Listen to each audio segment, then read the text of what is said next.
اعوذ باللہ من الشیطان الرجیم، بسم اللہ الرحمن الرحیم۔ السلام علیکم ورحمۃ اللہ وبرکاتہ۔ قرآن پاک کی طرف دیکھنا۔ حضرت خواجہ غریب نواز رضی اللہ تعالیٰ عنہ ایک مرتبہ اپنے مریدوں کے ساتھ تشریف فرما تھے۔ حضرت خواجہ غریب نواز رضی اللہ تعالیٰ عنہ نے ارشاد فرمایا، شرع اولیاء میں ہے کہ جو شخص قرآن پاک کی طرف دیکھتا ہے یا دیکھ کر پڑھتا ہے اسے دوہرا ثواب عطا کیا جاتا ہے، ایک قرآن شریف پڑھنے کا، دوسرا قرآن پاک کی طرف دیکھنے کا، اور ہر حرف کے بدلے 10 نیکیاں عطا کی جاتی ہیں اور 10 بدیاں اس کے نامہ اعمال سے مٹا دی جاتی ہیں۔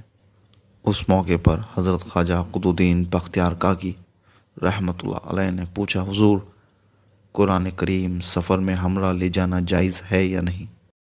آپ نے فرمایا، ابتدائے اسلام میں سرور کائنات صلی اللہ تعالیٰ علیہ وآلہ وسلم قرآن پاک سفر میں ساتھ نہیں لے جاتے تھے کہ کہیں دشمن دین خدا کے ہاتھ نہ لگ جائے اور اس کی بے ادبی نہ ہو، مگر بعد میں اسلام پھیل گیا تو حضور نبی کریم صلی اللہ تعالیٰ علیہ وآلہ وسلم سفر میں ساتھ لے جانے میں کوئی حرج نہیں سمجھتے تھے۔ پھر آپ نے یہ ایک حکایت بیان فرمائی کہ سلطان محمود غزنوی قرآن پاک کا بہت احترام کرتا تھا۔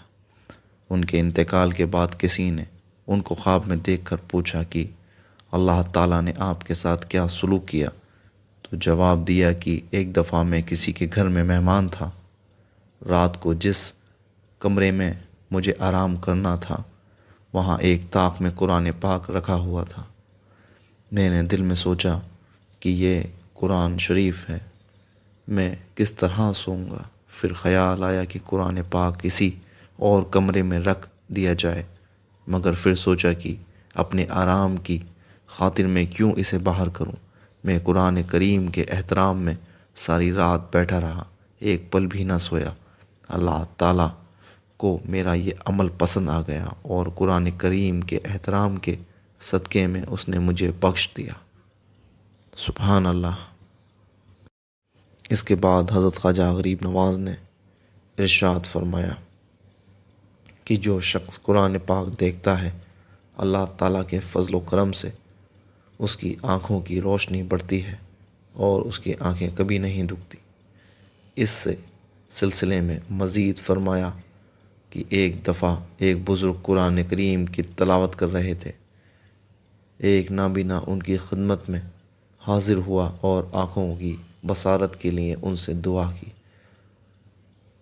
ان بزرگ نے قبلہ رو ہو کر فاتحہ پڑھی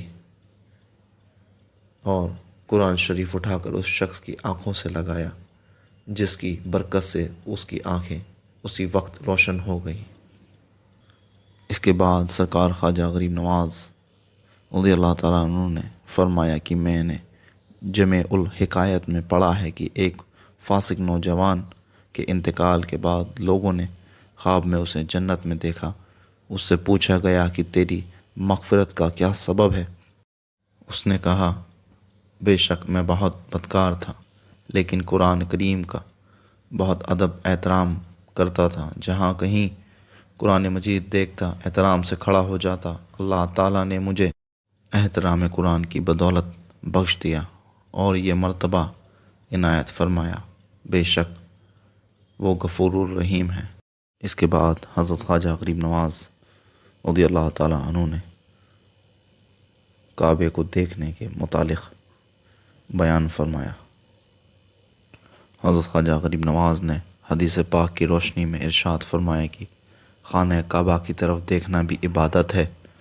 رسول اکرم صلی اللہ تعالیٰ علیہ وآلہ وسلم نے خود اس کا ثواب بیان فرمایا ہے کہ فرماتے ہیں کہ جو شخص دلی خلوص اور احترام کے ساتھ خانہ کعبہ کی زیارت کرے گا وہ عبادت میں داخل ہوگا، اس کی اس زیارت کے عوض 1000 سال کی عبادت اور حج مقبول کا ثواب اس کے نامہ اعمال میں لکھ دیا جائے گا اور اسے اولیاء کے زمرے میں شمار کیا جائے گا۔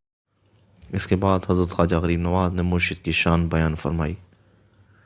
سرکار خواجہ نے فرمایا کہ مرشد کی زیارت کرنا اور ان کی خدمت بجا لانا بھی ایک بہت بڑی عبادت ہے۔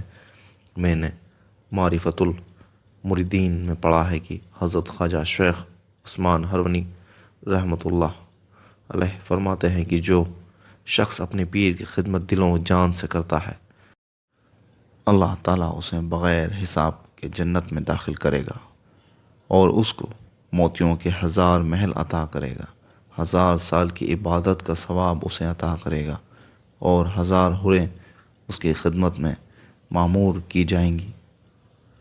پھر آپ نے حاضرین مجلس کو تلقین فرمائی کہ پیر کے ارشادات کو نہایت دھیان سے سننا چاہیے اور ان پر عمل کرنا چاہیے۔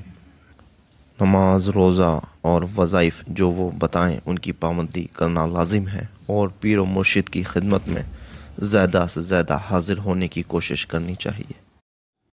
پھر اس کے بعد سلسلہ بیان کی مناسب سے یہ حکایت بیان فرمائی کہ ایک زاہد 100 برس تک خدا کی عبادت کرتے رہے، دن کو روزہ رکھتے اور رات کو نوافل پڑھتے اور ہر آنے جانے والے کو عبادت الہی بجا لانے کی تلقین فرماتے۔ ان کے وصال کے بعد خواب میں لوگوں نے ان کو جنت میں دیکھ کر ان کا حال پوچھا۔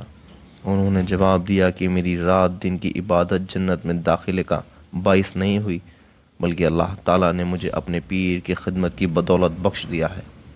اتنا بیان کر کے سرکار خواجہ غریب نواز رونے لگے اور فرمایا کہ قیامت کے دن اولیاء، صدیقین اور مشائخ طریقت کو قبروں سے اٹھایا جائے گا تو ان کے کاندھوں پر کملیاں پڑی ہوں گی، ہر کملی کے ساتھ 1000 ریشے لٹکے ہوں گے۔ ان بزرگوں کے مرید اور عقیدت مند ان ریشوں کو پکڑ کر لٹک جائیں گے اور ان کے ساتھ پل صراط پار کر کے بہشت میں داخل ہو جائیں گے۔